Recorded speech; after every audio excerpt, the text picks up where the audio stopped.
आप सभी को नमस्कार और आप सभी का स्वागत। आज हम कक्षा दशम हिंदी का प्रथम पाठ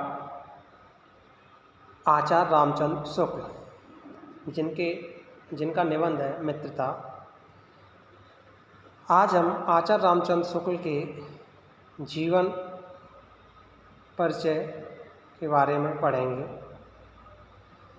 आचार्य रामचंद्र शुक्ल हिंदी साहित्य में आलोचना सम्राट के रूप में पहचाने जाते हैं और इन्होंने सन 1929 ईस्वी में हिंदी साहित्य का इतिहास नामक ग्रंथ लिख के इतिहासकार के रूप में एक खासी प्रसिद्धि प्राप्त की। अब हम इनके बारे में पढ़ते हैं। हिंदी के इस प्रतिभा संपन्न साहित्यकार का जन्म 4 अक्टूबर 1884 ईस्वी को बस्ती के अगोना नामक गांव में हुआ था। इनके पिता का नाम पंडित चंद्रवली शुक्ल था, जो सुपरवाइजर कानूनगो थे। बालक रामचंद्र शुक्ल ने एंट्रेंस हाई स्कूल की परीक्षा मिर्ज़ापुर जिले के मिशन स्कूल से उत्तीर्ण की। गणित में कमज़ोर होने के कारण इनकी शिक्षा आगे नहीं बढ़ सकी। इंटर की परीक्षा के लिए कायस्थ पाठशाला इलाहाबाद में प्रवेश लिया, किंतु अंतिम वर्ष की परीक्षा से पूर्व ही विद्यालय छूट गया। इन्होंने मिर्ज़ापुर के न्यायालय में नौकरी कर ली, किंतु स्वभावानुकूल न होने के कारण छोड़ दी और मिर्ज़ापुर के मिशन स्कूल में चित्रकला के अध्यापक हो गए। आगे इसी बीच स्वाध्याय से इन्होंने हिंदी, अंग्रेजी, संस्कृत, बांग्ला आदि भाषाओं का अच्छा ज्ञान प्राप्त कर लिया और पत्रिकाओं में लिखना आरंभ कर दिया। बाद में इनकी नियुक्ति काशी हिंदू विश्वविद्यालय में हिंदी के प्राध्यापक के पद पर हो गई।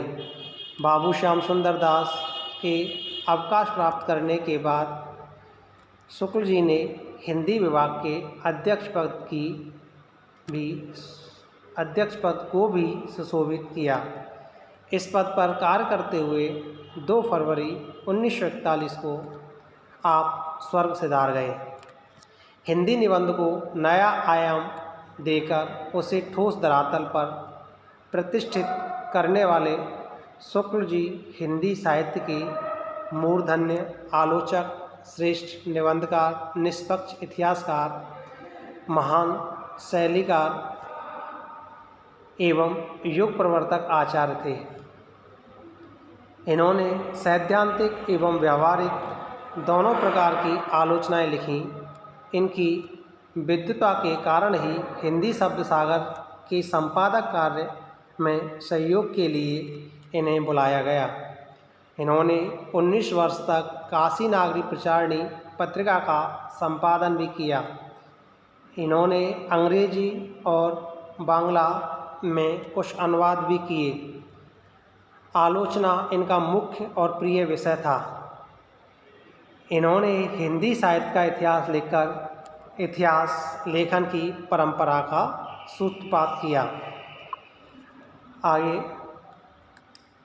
शुक्ल जी की प्रमुख रचनाओं के बारे में बात करें तो शुक्ल जी एक उच्च कोटि के निबंधकार ही नहीं अपितु युग प्रवर्तक आलोचक भी रहे। इनकी कृतियाँ इस प्रकार हैं।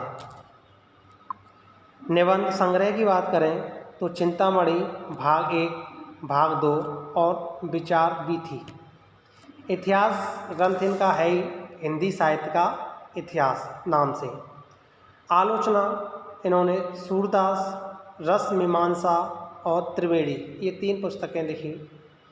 संपादन कार्य इन्होंने जायसी ग्रंथावली, तुलसी ग्रंथावली, भ्रमर गीत सार, हिंदी शब्द सागर, काशी नागरिक प्रचारणी पत्रिका, आनंद कादम्बनी का किया। अन्य रचनाओं में इसके अतिरिक्त शुक्ल जी ने कहानी 11 वर्ष का समय, काव्य कृति अभिमन्यु वध की रचना की।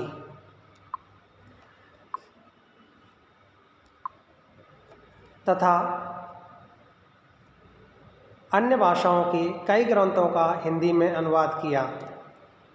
इनमें मेगास्थनीज का भारतवर्षीय विवरण, आदर्श जीवन, कल्पना का आनंद, विश्व प्रपंच, बुद्ध चरित्र काव्य, स्फुट अनुवाद, शशांक आदि प्रमुख हैं। शुक्ल जी की भाषा संस्कृत निष्ठ, शुद्ध एवं परमार्जित खड़ी बोली है।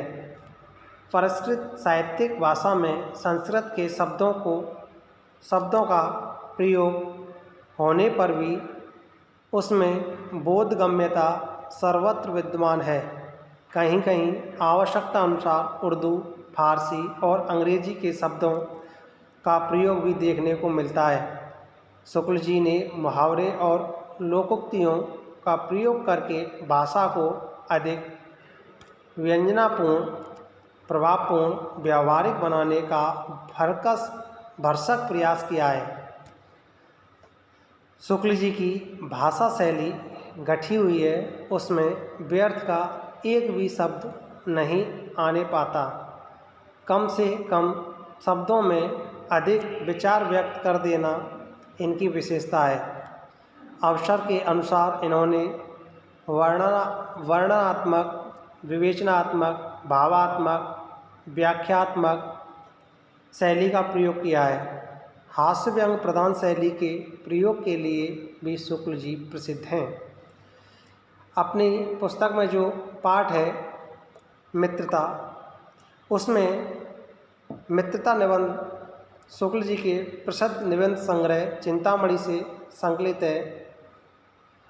इस निबंध में अच्छे मित्र के गुणों की पहचान तथा मित्रता करने की इच्छा और आवश्यकता आदि का सुंदर विश्लेषणात्मक वर्णन किया गया है। इसके साथ ही कुसंग के दुष्परिणामों का विशद विवेचन किया गया है। हम इस मित्रता निबंध को अगली वीडियो में पढ़ेंगे और आशा करता हूँ कि आप आचार्य रामचंद्र शुक्ल का जीवन परिचय याद करेंगे और अपनी उत्तर पुस्तिका में लिखेंगे। धन्यवाद।